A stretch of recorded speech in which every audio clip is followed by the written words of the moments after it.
apresenta a entrevista do dia. Meu amigo Dimas, o assunto que nunca sai da boca do povo, né? Direito previdenciário, quando é que eu vou me aposentar? Eu já vi até aqueles memes na internet, eu me aposentando a caveirinha lá em cima, né? Isso eu acho que é um, como é que se chama? É uma caricatura e já uma figura que muitas pessoas já colocaram, né, de imagem, visualizando uma futura situação, se vai ou não acontecer dela ser aposentada. E hoje aqui a gente tá para desmistificar todas essas caricaturas, todas essas figuras, todas essas imagens. Temos aqui no nosso estúdio uma pessoa de respeito, Dr. Manuel, satisfação em tê-lo aqui conosco. Dê uma palhinha aí pro pessoal. Boa tarde, doutor Igor. Boa tarde, Dimas Nascimento. Por sinal, eu tava me lembrando do significado do nome Dimas, viu? Homem, diga pra mim, pelo amor de Deus. Não que eu gosto de fofoca. Na verdade, tem dois significados. O nome Dimas, extraído da Bíblia, do hebraico, ele tanto pode ser traduzido como pôr do sol, como dinheiro na mão. Eita! Chupa, Anicélio. É um nome forte, viu? Nome de gente forte. Muito obrigado. Eita, então eu tô do lado da pessoa certa, né? Com certeza. Meu amigo Manuel, antes da gente avançar nessa questão do direito previdenciário, das suas nuances, fale um pouquinho da sua história. O que lhe encantou no direito previdenciário? Bem, há alguns anos atrás eu passei num processo seletivo na Justiça Federal, lá na 15ª Vara, lá em Ceará Mirim. E tive contato com pessoas extraordinárias que me encantaram, porque a Justiça Federal, em regra, a grande maioria das demandas versa sobre direito previdenciário. O maior contendedor na Justiça Federal é o INSS hoje em dia. Então, dada essa vivência com o direito previdenciário, ao passo que fui me graduando e me especializando, fiz especialização em direito previdenciário, eu consegui atrelar o amor ao direito previdenciário e a possibilidade profissional de crescimento dentro desse nicho, que hoje em dia é praticamente indispensável a todo cidadão. Todo cidadão, tá vendo, Dimas Nascimento? Exatamente. Anicélio, que estava aqui agora há pouco, desejar meu abraço a ele também tem que ouvir essa questão, né? Exato, doutor. Exato. Então, o que é o direito previdenciário? Bem, doutor Igor, vamos lá. O direito previdenciário é o ramo do direito que busca proteger, dar filamento e fortalecimento a relação entre o segurado e a sua seguridade social. Em que pese, muitas pessoas acham que o direito previdenciário restringe-se a embates contra o INSS, mas também temos a natureza da previdência privada e por aí vai. Então, o direito previdenciário, em regra, ele tenta proteger e fornecer ao segurado o amparo necessário para que ele possa, no momento, para alguns tipos de benefício e para o porvir de um benefício que possa lhe dar segurança até o fim dos seus dias. Olha aí. E o direito previdenciário, na verdade, ele está inserido na nossa Carta Magna, na nossa Constituição. E eu quero que o doutor realce essa visão constitucional do direito previdenciário, porque o pessoal parece que passa desapercebido que hoje o cidadão ele tem uma necessidade, né, Dimas Nascimento, de conhecer a Constituição e ler a Constituição. Eu acho que deveria ser um dever de casa para todo cidadão. Não é isso? Pois bem, o direito previdenciário em sua espécie matriz, em sua natureza, em seu nascidouro, se deu na Constituição, óbvio. A Constituição de 88, por sinal, comemoramos o seu aniversário ontem. Olha aí. 34 anos da Constituição. É uma balzaquiana. Bem, a Constituição... Acho que foi uma das mais vigentes, né? Nós tivemos a de 1824 até de 1861. Acho que foi uma das mais vindouras, né? Sim, com mais tempo em de vigência. existência, né? E eu espero que ela perdure por muitos anos. Apesar, aí vai uma crítica, mas a gente supera essa crítica. Eu acho que a Constituição, ao longo do tempo, ela foi sendo adoecida. E hoje, desde a emenda constitucional 103 de 2019, que é a famigerada reforma da Previdência, o adoecimento foi muito mais intenso. Então, a Constituição veio para fazer essa garantia superior. Obviamente, vieram as leis esparsas, as leis que são subordinadas à Constituição, mas a Constituição, ela traz aquela garantia que é indiscutível. A gente pode discutir a lei nos âmbitos do judiciário, no âmbito da ciência jurídica, mas a Constituição, ela é estabelecida de uma forma que não se tem como enxergá-la alheia a que ela veio a se destinar. Ou seja, a Constituição ela é muito firme e contundente em todos os aspectos, principalmente no aspecto do direito previdenciário. Então, lá nós vamos ver o entendimento de aposentadoria, nós vamos ver o entendimento de benefício de prestação continuada e por aí vai. Em regra, a amplitude dos benefícios está disposta ali na Constituição. Ela é o cartão de visita para o direito previdenciário. Olha só. Rapaz, fiquei com vontade de estudar direito previdenciário depois dessa explanação, viu, doutor? Nós sabemos que o direito previdenciário ele está inserido, o direito previdenciário, na verdade, na Constituição, ele está inserido na questão da Seguridade Social. Mas vamos tirar por vezes aqui. A Previdência está quebrada, não está quebrada? Qual é a realidade? Vamos lá. Eu vou falar fora do sentimento político. Porque se eu for olhar pelo sentimento político, obviamente, eu vou dizer, sem medo de errar, que a Previdência não pôde ser comprovada o seu déficit. Há a argumentação, mas não há comprovação. Mas, em termos gerais, fazendo uma leitura jurídica, a Previdência ela é temerária. Por que é temerária? Porque ao passo que as pessoas vão se aposentando e com isso deixando de contribuir, por óbvio, o custeio disso tem que sair de algum outro lugar. E ao longo dos anos nós fomos acompanhando as mudanças na Seguridade Social, melhor dizendo, em que fizeram com que o contribuinte, o segurado, fosse um pouco mais cobrado. O fardo aumentou e não houve a reciprocidade da Seguridade Social. Falando num recorte maior, o INSS, ele aparenta ser quebrado, mas é uma máquina que também me dá vazão para entender que há uma estrutura enorme, uma estrutura tão firme que chega... que eu tenho até coragem de dizer, talvez eu mude a opinião daqui a 1 ano, 2 ou 3, mas eu acho que, vou usar entre aspas, até seja inquebrável o INSS. Uma máquina gigantesca, né? E essa noção de que o senhor falou, de que por uma situação de injetar mais ônus aos contribuintes, por assim dizer, aos cidadãos, isso se dá também por uma mudança da sociedade em si, porque hoje, tecnicamente, se a gente observar, os casais de hoje em dia não querem ter nenhum filho, né? Preferem um cachorro, né? Eu já tenho um filho pet. Eu já tenho um filho, não pet. Então, o que acontece? Hoje a gente vê uma realidade de mudança familiar. E essa mudança na realidade familiar pode sugerir algum acréscimo nisso, ou seja, a redução populacional jovem, que é a massa contribuidora, a massa que contribui, influenciou drasticamente nessa reforma de 2022?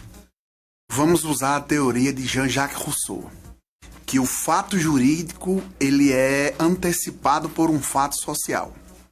Bem, dito isto, é imperioso para o operador do direito analisar a fundo essa mudança na sociedade, quando nós vemos uma sociedade que a sua expectativa de vida vai crescendo a cada ano, né? E a gente espera que isso se progrida um pouco mais, que isso alcance acima dos 80, que seria o ideal, porque apesar da Bíblia dizer que após os 70, e não se turbe por citar a Bíblia, porque eu sou cristão. Então somos dois. Então eu tenho vários exemplos dentro da Bíblia, então eu tenho aprendido isso ao longo dos anos. São 30 anos crendo nesse caminho, tendo essa fé, então é indispensável isso sempre ser pontuado na minha vida. Então a Bíblia diz que após os 70 enfado e canseira. Mas existem pessoas que com 70 anos estão no vigor, no vigor, estão no ápice. Então, hoje em dia, de fato, a longevidade das pessoas tem sido prolongada. Com isso, para os mais jovens, para aqueles que iniciam-se no mercado de trabalho ao chegarem aos 18 anos, em regra, eles vão precisar suportar um pouco mais essa carga.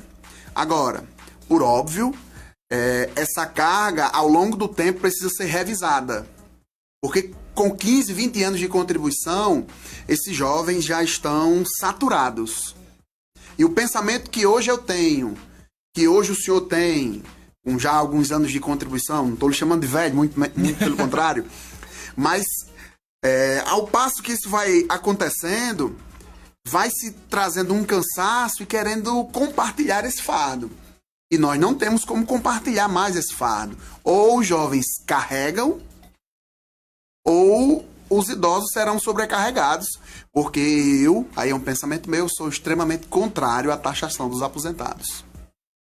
Que tá pra acontecer? Em breve. Eita, nós, meu amigo. Isso, vamos evoluir nesse papo aí, porque essa taxação... E se eu fizer só um adendo... Pois não? É a questão do pensamento mais voltado a uma economia liberal, traz mais espanto para a questão previdenciária. Quanto mais liberal o governo for e o processo econômico se der dessa forma, tende a piorar o sistema de seguridade social. Então, é bom entender que, por exemplo, nós tivemos um governo liberal, hipoteticamente liberal, de 19, findando agora em 22. E nós tivemos um regresso muito grande no que tange a evolução do sistema de seguridade social. Então, é muito temerário que daqui 4, 5 anos, se isso continuar, nós tenhamos aí um aporte de pelo menos 5% de desconto dentro dos proventos dos aposentados. E isso é grande, né? Levando em consideração que um aposentado, ele tem praticamente toda a receita dele comprometida na realidade cultural brasileira, né? E o pior é que os dados são inconclusos, ou seja, nós não temos a ideia firme, porque cada dia tem uma divergência de dados. Mas digamos que nós tenhamos 20 milhões de aposentados que recebam um salário mínimo. 5% parece ser pouco. É pouco. Mas 5% pode privá-lo de algum tipo de medicação indispensável para a sua subsistência. Então é bastante temerário. Então a gente tem que olhar isso com bastante cautela. E diferente do que aconteceu na reforma da Previdência, é necessário um debate bem mais amplo e envolvendo os partícipes, aposentados, pensionistas e os jovens que estão levando o fardo. E eu vejo nessa situação hoje em dia uma certa preocupação, porque teve uma legislação agora que saiu recentemente que fixou o mínimo existencial. Não sei se o doutor está sabendo, fixou o mínimo existencial de R$300. Como é que vamos viver com R$300? Bem... Ô Dimas Nascimento, R$300 não dá pra pagar o leite do menino. Impossível, doutor. Inclusive... É melhor comprar uma vaca, né? Inclusive o Auxílio Brasil, mais uma vaca, hoje em dia, o senhor nem 10 parcelas de 300, o senhor conseguiria comprar uma vaca leiteira. Exatamente. Eu que venho da roça, do interior, que tive a vivência com cara animais... de roceiro mesmo. Fui criado na roça, dentro de uma palhoça, em cima de um tabuleiro. Eita! Eu não vou continuar, porque senão minha esposa, quando chegar em casa, vai dizer, rapaz, você foi repente na água. Bem, até mesmo é bom salientar que o Auxílio Brasil, que hoje tantas pessoas falam e questionam, eu sou dativo da Justiça Federal lá em Ceará-Mirim, tenho inúmeras demandas dessa natureza de pessoas que tiveram o Auxílio Brasil cessado. Na norma, diz que a renda per capita não pode superar R$105.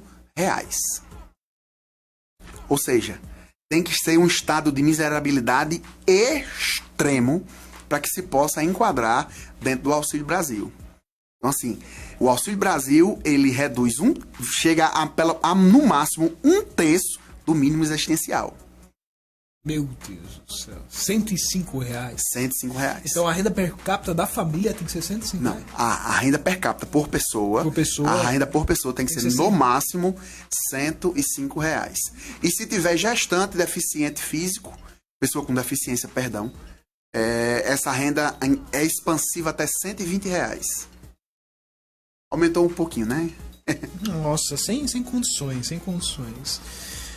Bom, isso quando a gente ouve essas informações, gera um inconformismo nosso, porque o advogado ele vai além da leitura do próprio direito, ele vai além dessa leitura exclusiva da norma, ele vê o ser humano. Função social do direito. Função né? social do direito. Mas vamos que vamos. Temos algumas perguntas aqui, doutor. Se eu souber responder, né? Eu quero salientar. Se eu souber responder... Eu vou fazer o seguinte. Antes de passar as perguntas, caros ouvintes, ele vai responder. Não, viu? Marinês, Jonadar, que sempre nos acompanha, Jonadar, né? Exatamente, é isso que eu ia dizer agora. Jockey Clube, um abraço. Ele vai responder todas as dúvidas aqui, já de antemão para vocês, e eu já vou ditar essas perguntas, tá bom? Mas antes de ditar essas perguntas, eu queria que o senhor... na verdade, o senhor já nos anteve essa questão de a Previdência, quer ou não, ela também abrange a área de uma política pública, correto? Sim. E para que a Previdência, ela de certa maneira, volte aos trilhos, qual seria o caminho, haja vista que a taxação é uma medida talvez desproporcional frente à realidade brasileira? Qual seria um caminho, uma sugestão de caminho? Um pitaco. Aí vamos falar de forma bem simplória. Eu acho que a gente precisa puxar o freio, porque parece que a gente está numa locomotiva desenfreada. A gente precisa puxar o freio, estacionar. A gente está numa locomotiva. A Seguridade Social parece uma locomotiva. E a gente precisa frear isso, porque amanhã ou depois a gente não vai ter mais saídas. E mesmo que a gente tenha as melhores mentes do ramo previdenciário, vai ser difícil se escoar por algum caminho. Então eu acredito que a gente precise parar o que diz respeito às reformas, cessar momentaneamente e tentar trabalhar o que se tem e tentar dar um pouco mais de dignidade. Porque o segurado, ele perdeu em muito a sua dignidade. Em todos os sentidos. O atendimento esdrúxulo do INSS. São pessoas que... Vou dar o meu exemplo. Eu fui acometido de Covid o ano passado e tive toda uma dificuldade. O médico reconheceu a minha incapacidade laboral. Então, assim, eu não podia trabalhar, mas foi toda uma dificuldade para até chegar ao benefício. E imagine quem não tem conhecimentos jurídicos e não tem acesso aos mecanismos de recurso, ao mecanismo judicial e por aí vai. Tem pessoas que estão doentes hoje, aí a perícia está sendo agendada para daqui a 90 dias. Ou seja, doutor, não cortando o seu raciocínio, eu acho é como se o pessoal da Previdência fosse pago para negar, né? Há por aí, o famigerado, há por aí, isso aí é a Rádio Peão, não é a FM Liberdade. Exatamente. É a Rádio Peão que anda dizendo por aí que os médicos, os peritos do INSS... Eu ouvi o Dimas Nascimento, ouvi falar, né, Dimas? Exatamente. Os peritos do INSS, há quem diga por aí na Rádio Peão, os peritos do INSS recebem em torno de R$72 para negar o benefício que possa ter alguma aparência de fraude. Então, o atendimento é muito difícil. Como eu estava dizendo, você está enfermo hoje. Você hoje está com a sua incapacidade laboral comprovada. Você precisa de um benefício de 60, 90 dias no máximo. Aí a sua perícia é agendada para daqui a 90 dias. Você está doente, mas chega lá, o médico não consegue perceber a sua incapacidade. Porque tem que fazer a distinção da doença e da incapacidade. Você pode ter uma doença aparentemente grave, mas não está incapacitado. E você pode ter uma cefaleia, uma doença simples aparentemente, e está totalmente incapacitado, que é o que proporciona o acesso ao benefício. Então você está doente hoje, vai fazer uma perícia daqui a 90 dias. Daqui a 90 dias você melhorou, fez todo o tratamento, está curado. E aí, como é que fica? Porque o INSS vai se valer do ato pericial.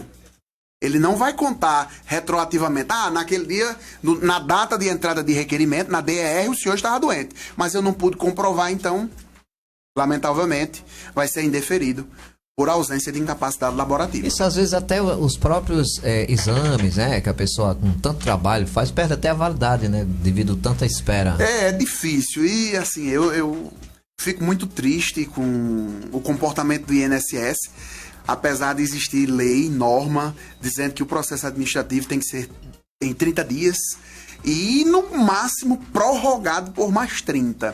Então, o INSS se vale de normativas internas de 45 dias, mas eu não engulo essa conversa não, porque quem engole corda é cacimbão. Mas eu vou ser bem sério com você, doutor. Essa sua exposição, de certa maneira, destacando os pontos negativos do INSS, é uma exposição que eu vejo de várias pessoas. O atendimento, desde uma pessoa simples a uma pessoa cujo conhecimento é de graduado, é de mestrado, e ver essa mesma realidade, essa mesma ineficiência no atendimento. É porque quando a gente fala de eficiência, a gente envolve todos os setores da administração pública. Envolve atendimento à educação, envolve celeridade, então envolve várias coisas. Verdade. Marineide, de São José de Mipibu. Um abraço, Marineide. São José do Mipibu sempre participa aqui em peso do nosso programa. E eu gosto de lá, terra boa. Olha aí. Ela mandou a seguinte pergunta. Doutor, dei entrada no BPC e por ter passado os 6 meses da carência, ao qual se tem direito após sair do trabalho, não obtive o benefício com a reforma da Previdência. Continuo sem esse direito? A pergunta tá meio assim... Tá meio confusa. Tá confusa. Mas vamos lá. O benefício de prestação continuada, ele só é devido à pessoa que tem acima de 65 anos, que é o BPC idoso, e o BPC, a pessoa com deficiência, ele precisa cumprir 2 requisitos. 2 requisitos ele precisa cumprir. A hipossuficiência, ou seja, a renda per capita não pode ultrapassar 1/4 do salário mínimo. Mas tem uma situação que as mudanças normativas prevêem que, se for possível comprovar despesas médicas com os entes familiares, outras despesas importantes, essa renda per capita pode chegar até um salário mínimo. Até um salário mínimo. Mas, além disso, esse é o requisito primordial. A maioria, 99% das negativas do INSS versam sobre o estado de miserabilidade.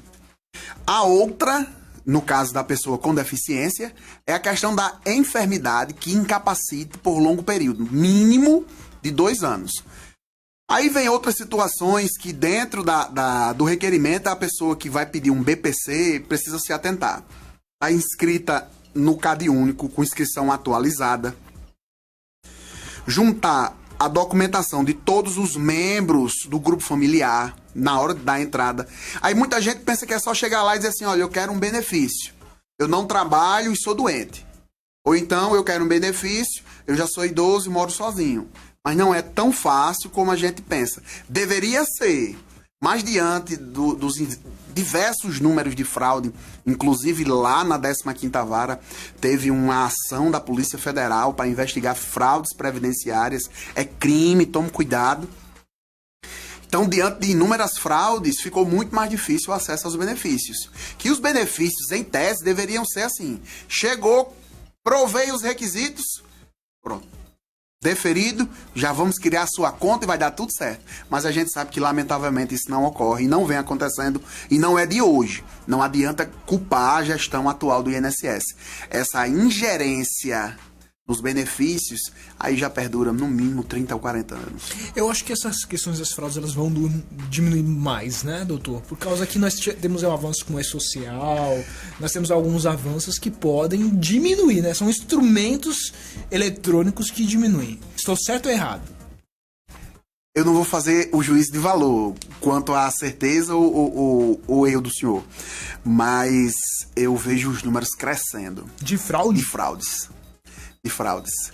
É gente que pega um documento, como hoje a gente pode pedir o benefício de forma digitalizada, gente fazendo montagem em documento. Meu Deus. Com assinatura de médico, alegando lá a enfermidade. Aí tem gente que também é absinteísta ao ponto de escrever coisas assim. Bota lá, CID C34, que é um dos CIDs das neoplasias, dos cânceres. Aí diz que ele tem esquizofrenia. Só que as enfermidades psicossomáticas, em tese, elas pertencem à letra F do Código Internacional da Doença, que é o CID-10. Então, aí bota C e bota uma doença diferente, diverge, aí não pesquisa, não sabe. Aí é fraude escancarada. É escancarada. Agora existem profissionais da fraude. Profissionais da fraude. Aqui no interior, eu não vou dizer que é em Santo Antônio, mas é aqui no interior. Aconteceu uma situação. Mais entrevistas assim, viu? Aconteceu uma coisa extremamente absurda. O menino enxergava com os dois olhos. A criança, 10, 12 anos, enxergava com os dois olhos. Ele via bem. Aí fizeram lá um atestado, fizeram lá um bem bolado. Um bem bolado. Quando a criança apareceu, tava já com BPC.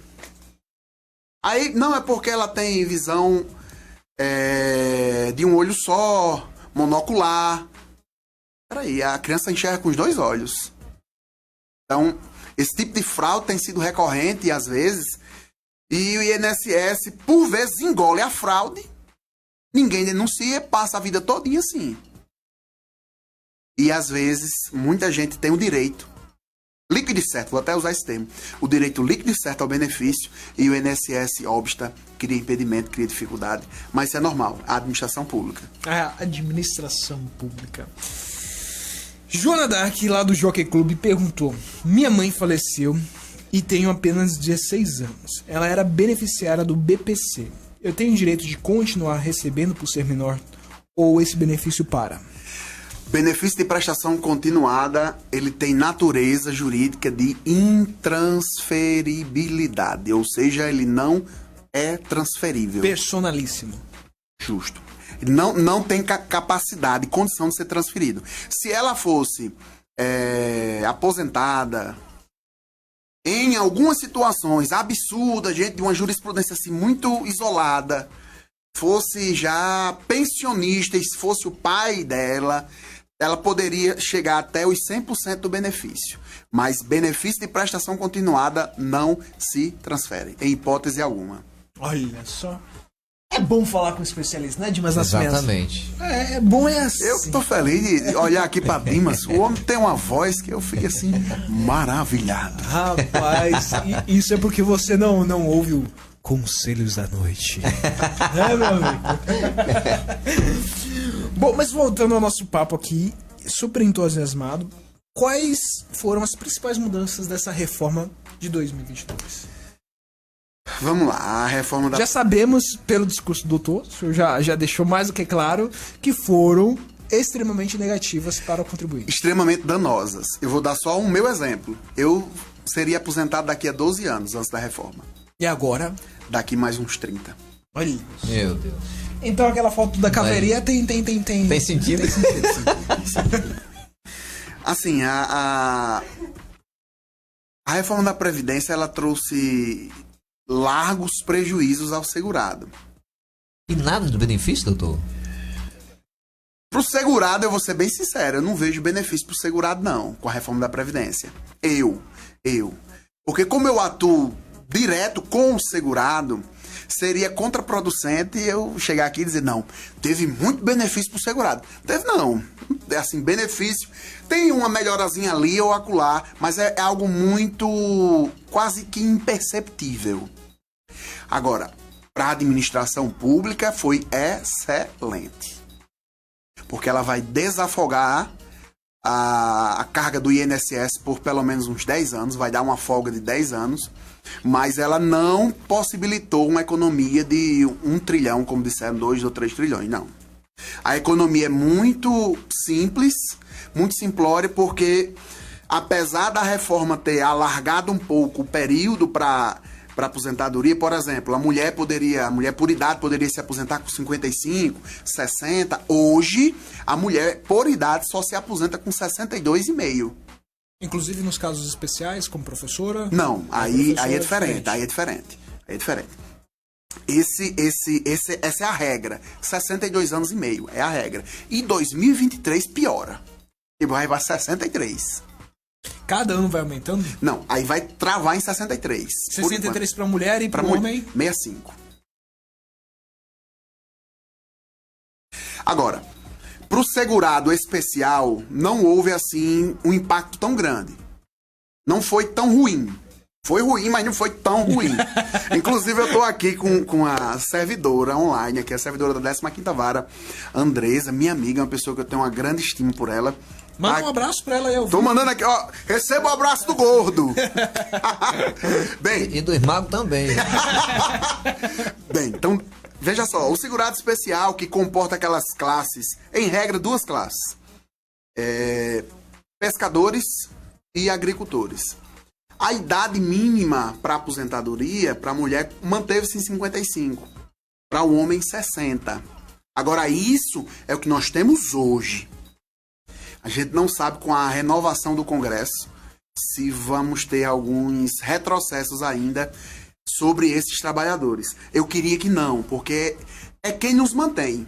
O senhor só está de pé hoje porque o agricultor foi lá, plantou o feijão, plantou o arroz, plantou as verduras. E é quem mais sofre, né, doutor? É quem mais sofre. De se aposentar. Porque o segurado especial, em especial o agricultor, ele sofre muito mais, porque ele contribui, ele faz aquele pagamento para o sindicato, mas ele nem pode dizer assim, eu vou pagar 2 meses. Até um tempo desse custava R$10 a contribuição sindical. Imagina aí, eu quero pagar 2 ou 3 meses, quero pagar 2 ou 3 parcelas assim, para que seja a minha aposentadoria maior. Não adianta de nada. Porque ele vai pagar 10, 20, 30 anos. Na ponta do lápis vai ficar a mesma coisa. Vai ser sempre só um salário mínimo. Meu Deus. E assim, um salário mínimo hoje, diga-se de passagem. Então não desculpe cortá-lo, mas não é favorável você, vou pagar 2 para ter 2, 3, porque no final... Porque nem pode, vai ser sempre um salário mínimo. Agora, existem casos no Brasil que são assim, casos que a gente chama casos alienígenas. Aparece alguns de vez em quando. Um caso alienígena, lá no TRF1. Eita. Escondido, no meio do nada. Será que é uma decisão política?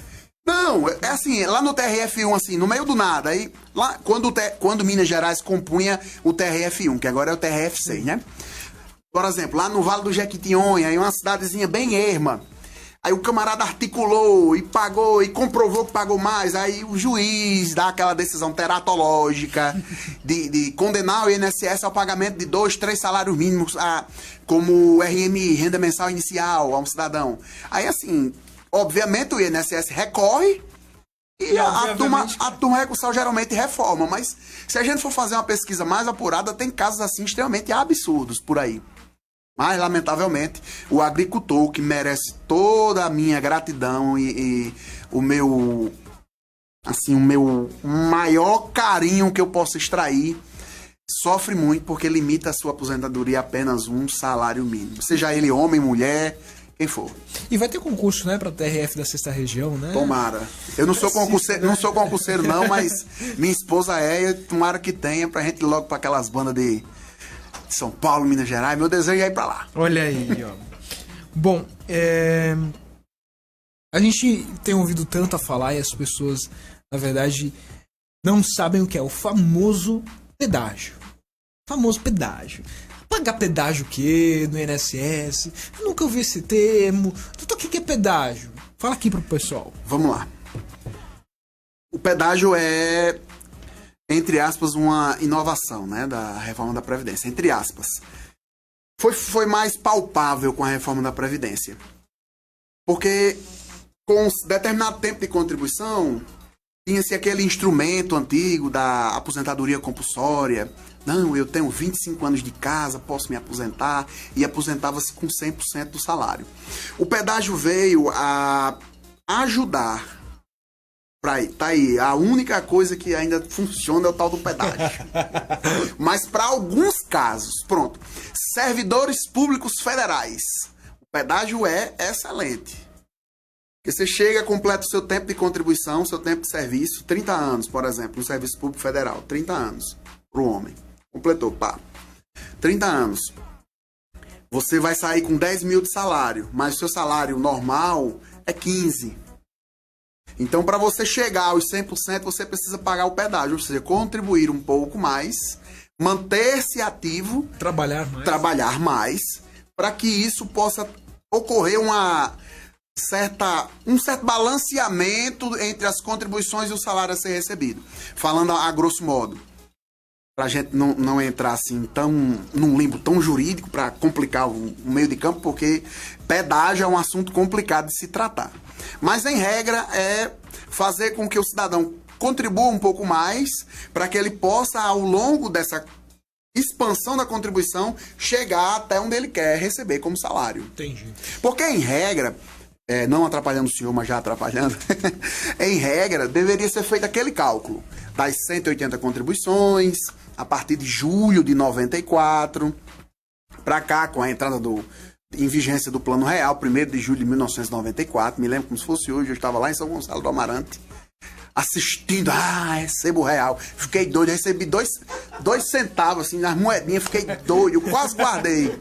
Devia ter guardado, hoje tá valendo uma nota, né? Porque nem tem mais moeda de centavo, né, de 1 centavo. Então, de lá para cá, eu fazia essa contabilidade. E, por vezes, dependendo da situação da aposentadoria, o cidadão perdia aí 20%. Ficaria nos 80% maiores dessa média. Que nem sempre é bom. Aí entra a questão da reforma, da revisão da vida toda, que é uma situação que estava tão boa, mas aí Nunes Marques teve que botar o dedo dele, aí ficou sujo o negócio. Aí a gente ficou sofrendo, né? Mas não tem, aproveitando já, entra nessa questão da revisão toda. E até o Dimas Nascimento perguntou um dia desses, né, Dimas Nascimento? Essa questão da revisão toda, atualmente, como é que está? Vale a pena entrar com a revisão da vida toda? Depende. Depende se... Depende porque existem vários fatores. Vou dar o exemplo do meu pai. Quando ele diz depende, é porque tem uma esperança, entendeu? Não, porque no direito nada é concreto. Nada é concreto, não é uma ciência exata. Muitas vezes a ciência é extremamente inexata. Mas, em regra... É uma ciência de meio, né? Não de fim. A revisão da vida toda, ela deveria ajudar o cidadão que teve o seu benefício bem diminuído em razão das suas contribuições anteriores a julho de 94. Ou seja, a normativa 77 do INSS, a instrução normativa 77 de 2015 do INSS, salvo engano nos artigos 687 e 554, fala que o INSS ele é obrigado a fornecer o benefício mais vantajoso. Inclusive, eu acho que o artigo 122 da Lei 8.213 também fala da mesma forma, que o INSS tem que oferecer o benefício mais vantajoso. Por óbvio, muita gente tem contribuições anteriores a 99, que são grandes. Meu pai, quando eu puxei o quinis dele, que olhei as contribuições, eu disse, excelente. Aí fiz todos os cálculos. Quando eu fiz o primeiro cálculo, do salário do meu pai não dava 10 centavos hoje. Então, assim, é ineficiente para esses casos dar entrada na revisão da vida toda. Agora, se o cidadão teve altas contribuições antes de 94, mesmo com os outros planos, Cruzeiro Real, Cruzado, o salário foi muito alto, aí ele precisa conversar com o seu advogado, com um contador, para fazerem essa conversão e esse cálculo, porque talvez ele tenha muito a receber. Aí vai se pegar, infelizmente, só os últimos 5 anos, né? Até então.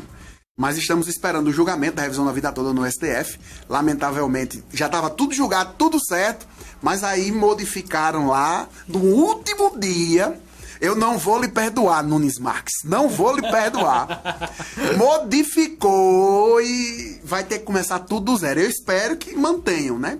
Porque foi 6-5. Eu espero que se mantenha. Mas, se a nova corte for instituída em 2023, seguir o mesmo parâmetro, aí vai ser negado. Mas a revisão da vida toda é vantajosa e preciosa. Consulte seu advogado, faça um orçamento do apanhado contábil antes de 94. Se for viável, não perca tempo não. Você ajuiza, vai ser sobrestado até o julgamento do STF, mas de todo modo tem a normativa, a norma legal que garante que o INSS é obrigado a dar o benefício mais vantajoso ao seu segurado. 18 horas e chegando no 1 minuto de mais nascimento. Você tem alguma pergunta? Não, eu tenho abraços para mandar aqui. O pessoal de São Gonçalo do Amarante ouvindo a gente. Tem gente no Alto de São Manuel, em Mossoró, ligado aí no programa. Tem gente também de Canguaretama, meu amigo Isonaldo. Um abraço aí para você. Nós está aprendendo muito aí sobre previdência com esse programa. Obrigado pelo carinho de todos. E abraçar também o pessoal que tá com a gente aí em João Câmara. Um abraço apertado. Baixa Verde, cidade que treme, né? E também, boa, viu? E também Maria José que tá com a gente aí em Neópolis. Um grande abraço para vocês. Pois não, doutor? Meu amigo Dimas Nascimento, nós estamos chegando aqui no finalzinho, mas aí eu já queria fazer aquela pergunta, a última pergunta, né?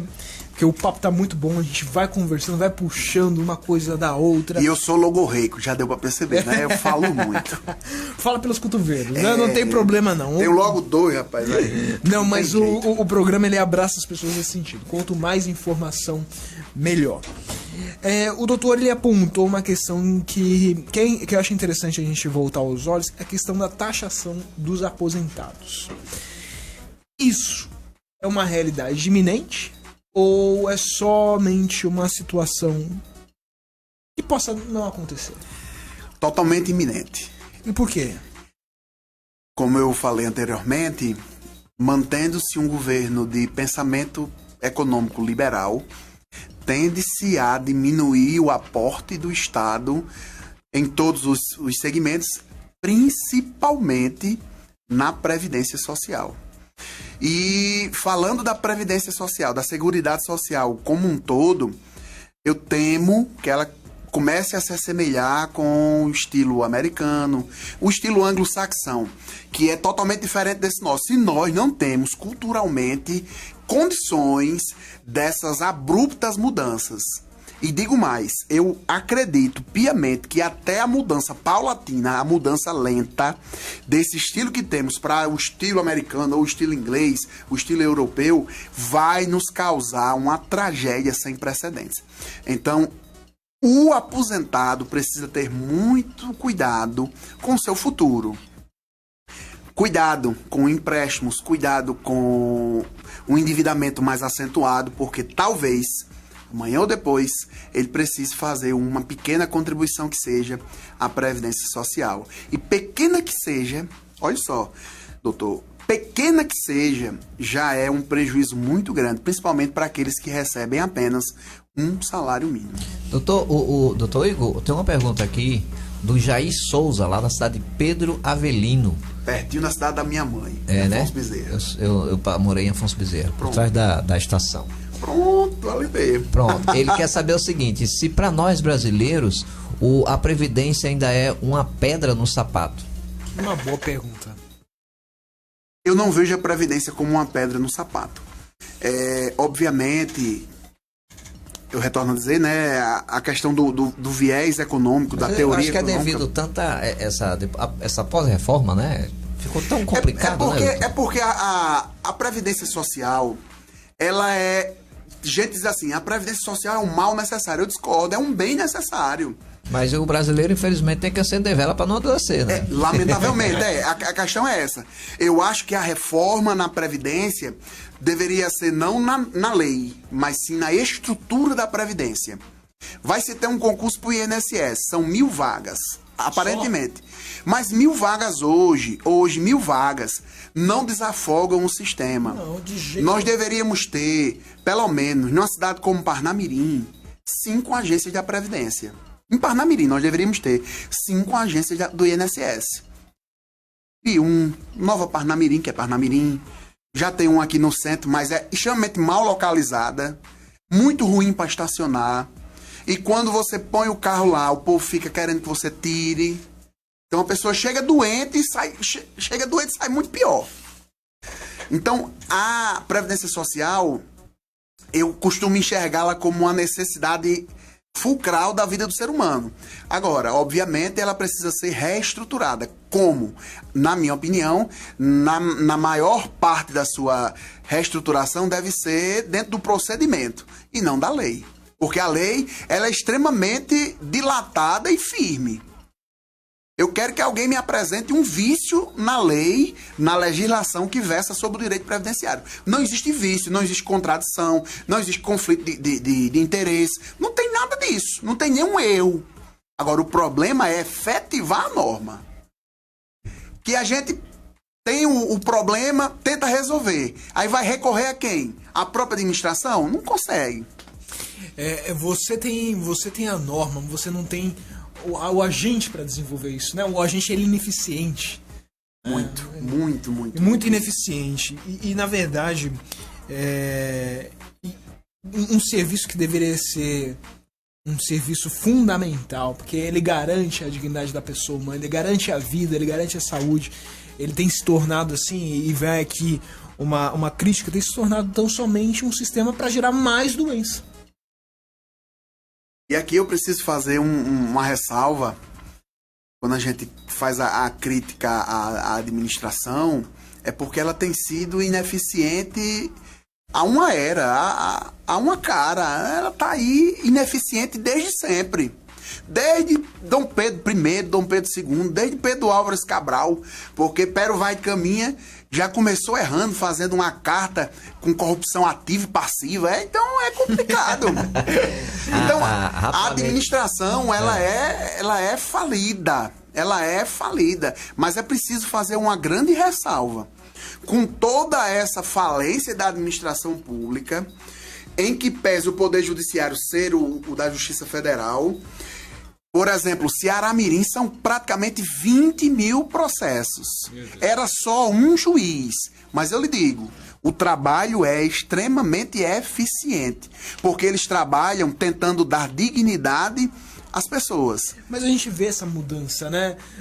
Do judiciário federal para uma administração, né? A gente vê essa mudança no atendimento, na celeridade. Muitas vezes eu acredito que até o próprio segurado, quando ele não tem um benefício dele concedido na justiça, mas pela transparência, pela comunicação que ela dita, ele fica satisfeito. Às vezes você só precisa tratar o ser humano como ser humano. E falando em um recorte mais apurado, Ceará-Mirim. A 15ª tá puxando muita assada pra Ceará-Mirim. É porque, lamentavelmente, Parnamirim não tem subseção, né? A subseção é em Natal. Mas Ceará-Mirim há de se destacar a grandeza da subseção de Ceará-Mirim. Não foi porque eu trabalhei lá, não. Não foi porque eu tenho amigos infindos, mas o segurado chega em Ceará-Mirim necessitando de um atendimento, de fazer um processo judicial para tentar restabelecer seu benefício, conceder seu benefício. Lá sou eu e mais 2 advogados, trabalhamos como dativos. O segurado recebe o atendimento totalmente gratuito. Se ele receber R$1, como receber 1 milhão, o dinheiro é todo dele. Não tem honorário advocatício, porque os honorários a própria justiça é quem paga. Então, há de se fazer essa ressalva da dignidade que o Poder Judiciário tem tentado dar, em especial o federal. Não vou falar do estadual, porque eu tenho outras críticas e, assim, um programa desse seria muito pouco para eu falar todas as críticas ao Judiciário estadual, mas eu adoro o Judiciário. Deus abençoe, viu? Um beijo, Judiciário. Então, há que se falar da grandeza, da humanidade desses servidores, de Dr. Alisson, de Andresa, de Dr. Gustavo, pessoas, assim, de um coração grande, que fazem de tudo, às vezes perdem noites de sono resolvendo problemas de jurisdicionados fora de hora do seu trabalho. Então, há de se tirar o chapéu para esse tipo de servidor, para esse tipo de judiciário que é efetivo, é feroz contra a administração pública, porque a administração pública, ninguém pode ter pena da administração pública. Ela é o bicho-papão, então a gente tem que partir para o ataque. 18 horas e 10 minutos, nós já estamos chegando aqui no final. E doutor, eu sei que Dimas Nascimento vai tocar a música depois do programa, né? Aqui não é qual é a música, mas o senhor tem direito a pedir uma música e ela vai ser rodada depois. E eu gostaria que o senhor deixasse aqui a sua frase de despedida, seja ela de efeito ou não, ou somente uma explanação. Fique à vontade. Primeiramente, doutor, deixa eu só cumprimentar aqui minha esposa Stephanie, que está aqui online comigo. Senão você ia perder ponto em casa, viu, rapaz? Um abraço à minha esposa Nathalie, viu? Já aproveitei aqui certamente Stephanie e minha filha Sara são assim a mola propulsora para eu ter chegado onde eu cheguei. Eu cresci pouco, mas o pouquinho que eu cresci eu atribuo primeiramente a Deus e depois a elas. Falar dos irmãos da minha congregação, da Assembleia de Deus aqui em Jardim América 3, pastor Janderson, sua esposa e família e toda a igreja, os amigos advogados que estão aqui comigo, os amigos servidores da 15ª Vara, os clientes que estão aqui. Mandar um abraço para o Dr. Bruno Henrique, estou aqui por intermédio dele. Não, eu seria injusto se não falasse dele. Um abraço, assim, doutor. Um profissional renomado e que eu tenho visto de perto a grandiosidade do profissionalismo dele. Eu fico assim sem palavras e agradeço muito a Deus a oportunidade de estar ladeando este homem. Quero mandar aqui um grande abraço ao meu pai que está aqui online, minha mãe, lá do Cobé, lá em Veracruz. Deus os abençoe e assim, a todos que estão na audiência, Deus abençoe vocês. Espero poder contribuir outras vezes se for necessário. E o que eu posso dizer para encerrar, já que eu falo muito e tô olhando aqui a hora, hoje é ceia da minha igreja, mas todos nós só estamos aqui por causa dele. Nós só respiramos por causa dele. E ele que eu estou me referindo é o nosso Senhor Jesus. Então, é por causa dele que eu estou aqui, é por causa dele que Dimas está aqui, é por causa dele que o Senhor está aqui. Então, tudo é por causa dele, para ele e por ele são todas as coisas. Então, Deus abençoe os ouvintes, fiquem em paz. E se Dimas puder tocar quando a gente sair, por causa dele, Kellen alguma coisa e Gessé Aguiar. Kellen Bianca e Gessé Aguiar. Se puder tocar, meu irmão, vou até chorando pra casa. Sintoniza na nossa... Faltou só as redes sociais, né, doutor? É verdade, doutor, bem observado. Por favor, doutor Manuel. Bem, as minhas redes sociais, a minha rede social, o Instagram, @advogado Manuel Xavier. Lá a gente tenta falar um pouquinho do direito como ele é, nu e cru. Sem arrudeio. Meu amigo Dimas Nascimento, obrigado pela sua participação, doutor Manuel. Tenho certeza que essa dedicação de tempo e tudo que o senhor falou demonstrou um profissionalismo gigantesco. Venha mais vezes, vou lhe convidar mais vezes no programa. Aqui o programa a gente tenta ser o mais cômico possível, mas respeitando o direito que é a ciência. O senhor já percebeu que assim, tem algumas queixas políticas, então se fosse para falar de política... Não, tudo bem. Aqui... Não, a política em si, não o partidarismo. Não, partidarismo. A política em si, eu passaria dias falando de política. Não, sem problema. Então, vamos ter a participação do senhor em outros momentos. Agradeço o seu tempo, sua destinação e que Deus o abençoe grandemente. Amém. No seu exercício, no seu ministério, na sua casa, na sua família. Amém. E você, ouvinte, segue o rapaz aqui, segue o nosso amigo. Lá vai ter, aqui na Liberdade FM, vai ter a nossa foto. Já você clica lá no nosso Instagram. Segue o nosso Instagram da Liberdade FM 877. Dimas Nascimento. Só lembrando, pessoal, que quiser rever esse programa, tá salvo aqui no nosso Facebook, Liberdade FM 877. Tá manda salvo o link aqui. Pra mim. Manda sim. Manda o link pra mim. Você pode rever o programa, né? E se quiser também, já pega aí a rede social, vai direto lá e tira suas dúvidas com o nosso querido participante de hoje. Dimas Nascimento, só uma coisa. Sim. Não fique com saudade minha. São 7 dias. Até a próxima quinta-feira, caros ouvintes. Deus abençoe a todos. Valeu.